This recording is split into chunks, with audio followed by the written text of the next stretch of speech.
ब्रेकनंतर बुलेटिनमध्ये आपल्या सगळ्यांचं पुन्हा एकदा स्वागत। पार्थ पवार यांच्यावर आरोप असलेल्या कथित जमीन घोटाळ्याप्रकरणी तहसीलदार आणि दुय्यम उपनिबंधकांना निलंबित करण्यात आलं। अतिरिक्त मुख्य सचिव विकास खारगे यांच्या अध्यक्षतेत चौकशी समिती स्थापन करण्यात आली। याबाबतचे निर्देश मुख्यमंत्री देवेंद्र फडणवीस यांनी दिले।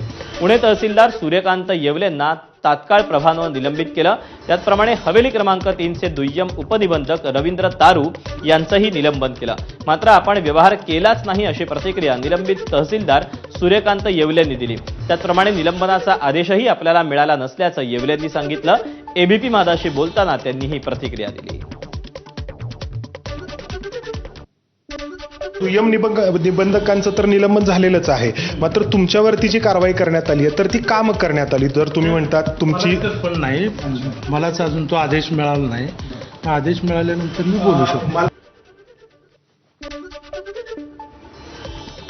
पार्थ पवार यांच्या वादग्रस्त जमीन व्यवहार प्रकरणी अमेडिया कंपनीला नोंदणी आणि मुद्रांक शुल्क विभागाची नोटीस बजावण्यात आली। स्टॅम्प ड्युटी भरण्यासंदर्भात नोटीस बजावण्यात आली असून 2% 6 कोटी रुपये कंपनीनं मुद्रांक शुल्क भरावं असं सांगण्यात आलंय। पार्थ पवार यांच्या अमेडिया कंपनीनं सवलत घेऊन फक्त 500 रुपये मुद्रांक शुल्क भरलं होतं।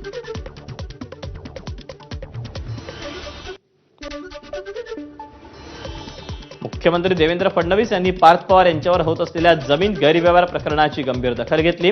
पुण्यातील जमीन व्यवहार प्रकरणाची चौकशी करण्याचे आदेश मुख्यमंत्र्यांनी दिले। तसंच जमीन व्यवहार प्रकरणी गंभीर माहिती समोर आल्याचं फडणवीसांनी सांगितलं। चौकशी झाल्यानंतर योग्य ती कारवाई करण्यात येणार आहे। तसंच उपमुख्यमंत्री अजित पवार अशा प्रकरणाला पाठीशी घालणार नसल्याचंही फडणवीस म्हणाले। पुणे जिल्ह्यातील महार वतन जमीन व्यवहार प्रकरणी पार्थ पवार यांच्या अडचणीत वाढ होण्याची शक्यता आहे। महसूल विभाग असेल, IGR असेल, लँड रेकॉर्ड्स असतील, या संदर्भातली सगळी माहिती मी मागवलेली आहे। या संदर्भातले योग्य ते चौकशीचे आदेश देखील मी दिलेले आहेत आणि ही सगळी माहिती आणि जी काही प्राथमिक चौकशी आहे त्याच्या आधारावर या संदर्भात जी काही तुम्हाला सांगायचं आहे ते मी सांगणार आहे। त्यामुळे अद्याप माझ्याकडे पूर्ण माहिती आलेली नाही। प्रायमा फेसी जे मुद्दे समोर येत आहेत ते मुद्दे गंभीर आहेत। निश्चितपणे अनियमितता आहे की नाही हे पडताळून पाहिलं जाईल। अनियमितता असेल तर त्याच्यावर अतिशय कडक कारवाई ही केलीच जाईल। पार्थ पवारांवर होत असलेल्या कथित जमीन व्यवहार प्रकरणी अजित पवारांनी बोलणं टाळलं। माध्यमांनी सवाल विचारले असता अजित पवारांनी नो कमेंट्स असं म्हटलेलं आहे।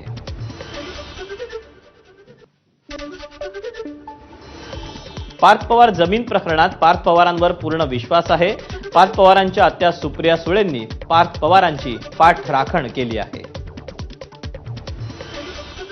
एकतर माझं स्वतःचं वैयक्तिक मत आहे की हा केऑस झालेला आहे। कारण काल रात्री खरं तर ती न्यूज ब्रेक झाली, मी ती आज सकाळीच पाहिली आणि माझा पार्थवर पूर्ण विश्वास आहे की पार्थ कुठलीही चुकीची गोष्ट करणार नाही। या संपूर्ण कथित जमीन घोटाळ्या प्रकरणी एबीपी माझानं पार्थ पवारांची संपर्क साधण्याचा प्रयत्न केला। यावेळी त्यांनी आपण कोणतंही चुकीचं काम अथवा घोटाळा केला नसल्याची प्रतिक्रिया दिली, मात्र अधिकची माहिती देण्यास नकार दिला।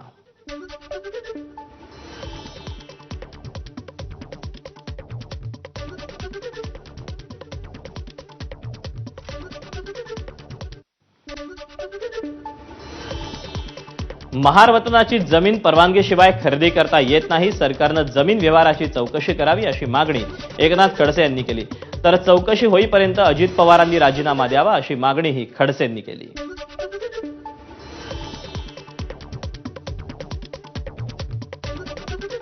दरम्यान या संदर्भात कुठलीही तक्रार आली नसल्याची प्रतिक्रिया महसूल मंत्री चंद्रशेखर बावनकुळे यांनी दिली। तर आतापर्यंत माझ्याकडे कुठलीही तक्रार प्राप्त नाहीये। मला सकाळी अंजली दमानी यांचा फोन होता। त्यांनी सांगितलं की मंगळवारी 11 तारखेला संपूर्ण केस माझ्याकडे फाईल करणार आहे। मीडियामध्ये आलं आणि मी त्यावर बोलून दिलं। त्यापेक्षा 11 तारखेला अंजलीताई दमानी माझ्याकडे ते घेऊन येणार आहे। त्यावर माझ्याकडे मी हिअरिंग लावेल, तपास करेल आणि प्राथमिक समजा आमच्या अधिकाऱ्यांनी, महसूलच्या अधिकाऱ्यांनी महार वतन जमिनीमध्ये काही गडबड केली असेल ते मला बघावं लागेल। आणि IT संदर्भाने मुद्रांकाबद्दल जरी मुद्रांक माझ्याकडे आहे तरी IT संदर्भाने काही सवलती त्यांनी दिल्या आहेत का तेही बघावं लागेल। माझा प्रशासकीय मंत्री म्हणून प्रभारी मंत्री म्हणून माझ्याकडे तो अजून विषय आला नाही.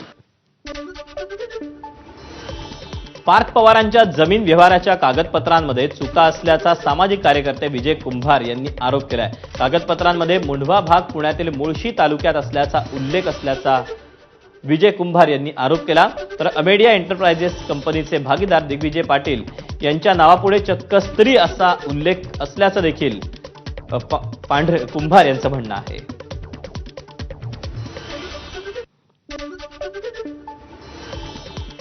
पुण्यात राज ठाकरे यांनी अभिनेते रमेश परदेशी यांना चांगलंच सुनावलं असं समजतंय. संघाचा कार्यकर्ता आहे असं सांगतो आणि टाइमपास कशाला करतो असा सवाल राज ठाकरेंनी उपस्थित केला. गेल्या काही दिवसांपूर्वी परदेशी संघाच्या संचलनाचे फोटो त्यांनी पोस्ट केले होते. परदेशी हे मनसे चित्रपट सेनेचे उपाध्यक्ष आणि शाखा अध्यक्ष आहेत, त्यामुळे कुठेतरी एकाच ठिकाणी राहा असं म्हणत राज ठाकरेंनी खडे बोल सुनावले. साहेब आमचे कुटुंब प्रमुख आहेत आणि साहेबच काही जे काही असेल तर ते बोलू शकतात, ते कान पण आमचे धरू शकतात.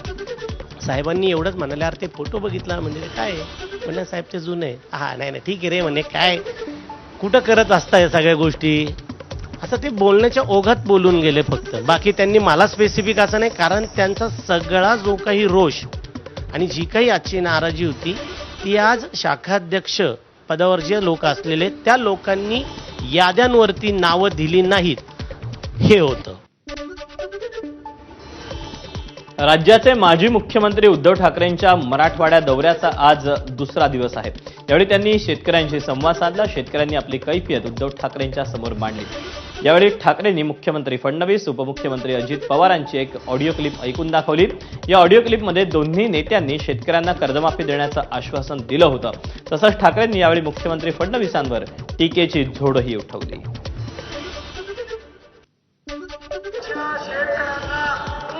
कर्जमाफी आपण देणार आहोत. शेतकऱ्यांचा साथ बारा करूया कोरा कोरा कोरा.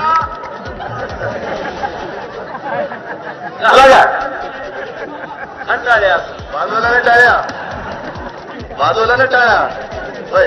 हेच तुम्हाला मी सांगतोय, जसं निवडणुकीच्या आधी शेतकऱ्यांचा सात बारा करू कोरा कोरा कोरा. आता लोक विचारतात, शेतकरी विचारतात, आता कुठे पाळायला चोरा.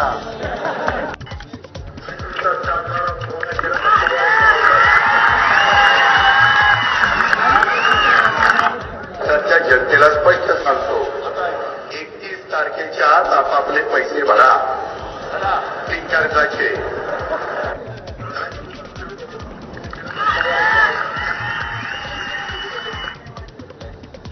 एक पहिल्यापासून आहे का काय तुमचा सातबारा पूर्ण केला.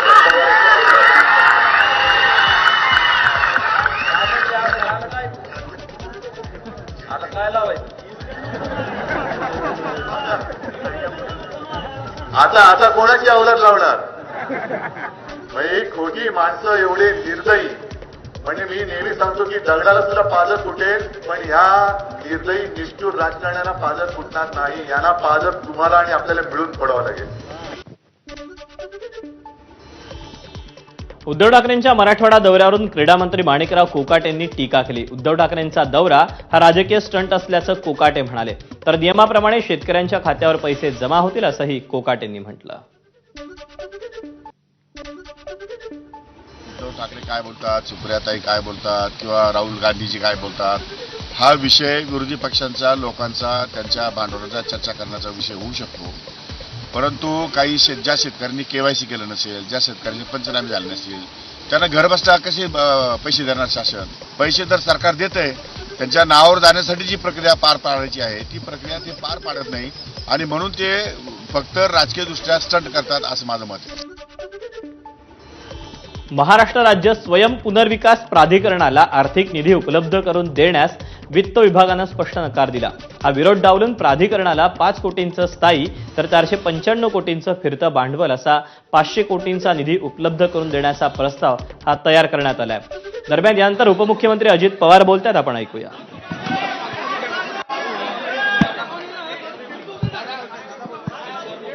आज